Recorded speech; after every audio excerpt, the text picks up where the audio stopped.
Recently, one company came to us saying that we've acquired one division of another company and we're trying to merge this particular division. And now it's taken us almost a year and a half to get the entire things rolling. But what we have seen is some part of the teams, which are roughly around 800 of them, are at the client location.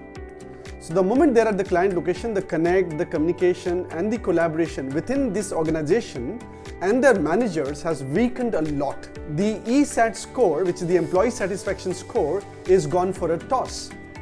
And now people are seeing from this company that their employees, this 800 of them, have chances that these guys will leave and have more affinity towards the customer rather than towards the company.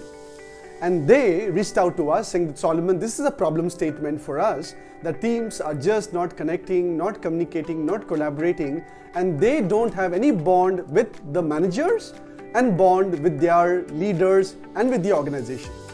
So what we proposed to them is a beautiful 3 to 4 hours of business simulation experience, an experience where teams will all come together. They will all be sitting in teams of 6, 6, 6, 6, 6, but they will all be cross-functional, cross-geography, cross-location, cross-projects, and all of them put together, ensuring their managers are also playing and their managers are also playing the game with them. So we will take them through an adventure where they start the journey from a base camp, go all the way to the mountains, mine gold, and then come back. Right? So this entire structure will have 4 constructs. There'll be briefing, there'll be a strategy time, there'll be actual gameplay, and then finally the debriefing. So it's going to be highly engaging, highly immersive, highly interactive, super fun, and then we will look at all the behaviors, all the mindsets which they have displayed, demonstrated during this entire gameplay. For example, did they connect with other people? Did they help other people? Did they, most important, ask for help?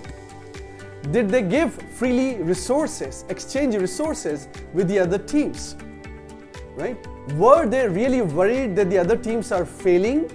And so is there a possibility that they could go help, share resources or not? And we're going to make them reflect on all of this and then connect that into the parallel environment of their work environment. Do you know somebody, if you are in trouble, whom can you reach out to help? Is there a competency manager or a competency head they can reach out for technical, non-technical? Do you know whom to reach out to from an HR perspective, from a learning and development perspective? When your team has challenges, do you know how will you reach out to all of them?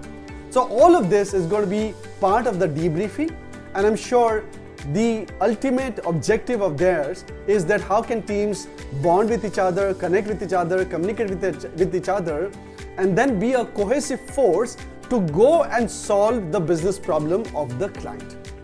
So if you are having similar kind of situation as a business leader, as a business head, then feel free to reach out to Team Simurise. We'll be more than happy to help you address this business challenge.